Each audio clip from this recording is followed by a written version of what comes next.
Hi అండి, అందరికి నమస్తే. ఈరోజు మన వీడియోలో రోడ్ సైడ్ బడ్డీ కొట్టు వాళ్ళు అమ్మే క్రిస్పీ దోశలను తయారు చేశానండి. చాలా బాగా వచ్చినాయి. మనకు నచ్చిన చట్నీతో సర్వ్ చేసుకుంటే ఒకటి తినేవాళ్ళు 4 తినేస్తారండి, అంత బాగున్నాయి. మరి ఈ దోశలను ఎలా తయారు చేసుకోవాలో వీడియోలో చూద్దాము. వీడియోలోకి వెళ్ళే ముందు మా వీడియోకి లైక్ చేయండి, మా ఛానల్ సబ్స్క్రైబ్ చేసుకోండి.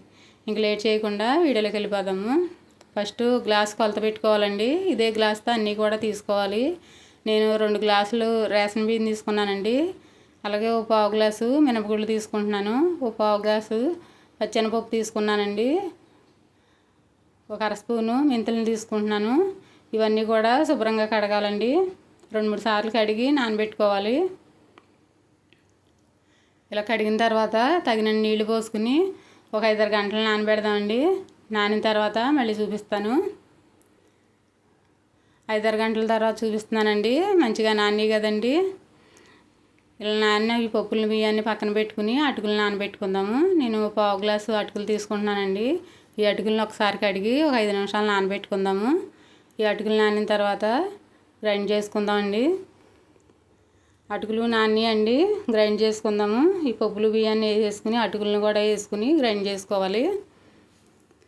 వీలైనంత మెత్తగా గ్రైండ్ చేసుకోవాలండి. కొంచెం కొంచెం నీళ్ళు యాడ్ చేసుకుంటూ మనం గ్రైండ్ చేసుకుందాము.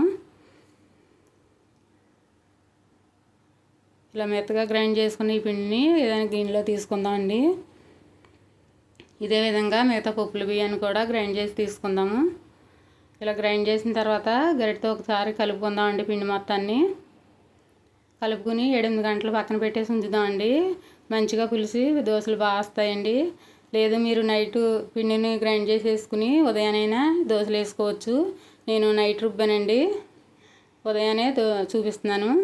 పిండి మంచిగా పులిసింది కదండి. ఈ పిండిని ఒకసారి గరిటతో కలుపుకుందాము. కలుపుకుని మనం ఎంత కావాలో అంత పిండిని గిన్నెలో తీసుకుని వేరే గిన్నెలోకి మిగతా పిండిని ఫ్రిడ్జ్లో పెట్టుకుంటే మనం ఎప్పుడు కావాలంటే అప్పుడు దోశలు వేసుకోవచ్చండి. గిన్నెలో తీసుకుందాము. ఒక 5-6 గంటలు గిన్నెలో తీసుకుంటున్నానండి. ఇలా తీసుకున్న పిండిలోకి టేస్ట్ దాకా ఉప్పుని వేస్తున్నాను. అలాగే 2 స్పూన్లు ఉప్మా రవ్వ వేస్తున్నానండి, దోశలు క్రిస్పీగా రావడానికి. అలాగే ఒక అర స్పూను పంచదార వేస్తున్నాను. దోశలు ఎర్రగా రావడానికి పంచదార వేస్తున్నానండి, తీపి ఏమి రావు. ఇలా వేసిన తర్వాత ఒకసారి కలుపుకొని 10 నిమిషాలు పక్కన పెట్టేద్దాము. ఉప్మా రవ్వ వేసాం కదండి, 10 నిమిషాలు నానబెట్టుకోవాలి. నానిన తర్వాత అట్ల పెనం పొయ్యి మీద పెట్టుకుని ఉల్లిపాయతో రుద్దాలండి. మనం ఎంత పాత అట్ల పెనమైనా ఉల్లిపాయతో రుద్దామంటే దోశలు అంటుకోకుండా బాగా వస్తాయండి. మనకు నచ్చిన సైజులో మనం దోశలు వేసుకోవటమే. ఇలా దోశ వేసిన తర్వాత కొంచెంసేపు కాలనిచ్చి నూనె వేద్దామండి. ఒక అర స్పూను నూనె వేస్తున్నాను.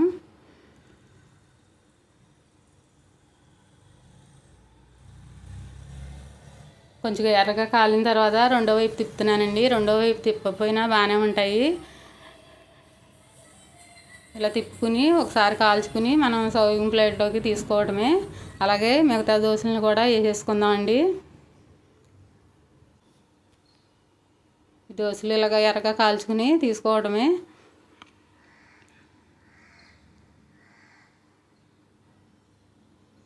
దోశలు వేయటం అయిపోయిందండి, సర్వ్ చేసుకుందాము. చాలా బాగా వచ్చినాయండి. మనకు నచ్చిన చట్నీతో సర్వ్ చేసుకోవచ్చు.